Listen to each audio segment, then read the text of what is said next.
12টা 12 আছে, এই মুহূর্তে প্রায় 500-র কাছাকাছি স্টুডেন্ট আমার সাথে ক্লাস করতেছে। তোমরাই জিতবা, সব স্টুডেন্ট জিতে না, সব বাবা মা ভাগ্যবান না, কারণ তাদের সন্তান তাদেরকে ভাগ্যবান করে না।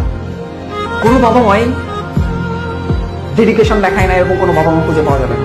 কিন্তু প্রত্যেকটা সন্তান ডেডিকেশন দেখায় না, প্রত্যেকটা বাবা মাই প্রত্যেকটা সন্তানকে ভালোবাসে, কিন্তু কোনো অধিকাংশ সন্তানই সেই ভালোবাসার প্রতিদান দিতে জানে না, কারণ তারা চিন্তা করে না তাদের বাবা মা কত কষ্ট করে তাদেরকে পড়াশোনা করায়।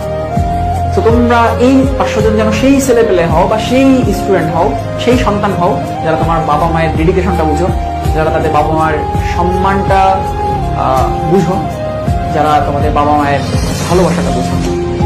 সো এই 500 ছেলে পেলে যেন সেই সন্তান হও। ওকে, তোমাদের বাবা মায়ের কষ্টের কারণ যেন তুমি না হও, গৌরবের কারণ যেন তুমি হও। তোমার বাবা মায়ের কষ্টের কারণ যদি তুমি কখনো হও, সেদিন দেখো কতটা খারাপ লাগা কাজ করে। আগামী বছর এই সময় 21 বছর যদি কোনো স্টুডেন্ট হয়ে থাকো, আগামী বছর এই সময় তোমার লাইফ চেঞ্জ করার কোনো সুযোগ থাকবে না। আগামী বছর এই সময় তোমার লাইফে আর অনেক অপশন ক্লোজ হয়ে যাবে। এই মুহূর্তে ঢাকা মেডিকেল চিন্তা করতে পারো, এই মুহূর্তে বুয়েট চিন্তা করতে পারো, এই মুহূর্তে বুটেক্স চিন্তা করতে পারো। আগামী বছর এই সময় কিচ্ছু চিন্তা করতে পারো না, তোমার জায়গা ফিক্সড হয়ে যাবে। তোমার লাইফে তোমার ভাগ্য পরিবর্তনের, তোমার বাবা মাকে গর্ব করার আর মাত্র কয়েক মাসই বাকি আছে। এখনো কেন এলোমেলো পড়াশোনা করো? এখনো কেন বিভিন্ন জায়গায় ভুল করে বিভিন্ন জায়গাতে ভুলভাবে নিজের সময়টা ইউজ করো?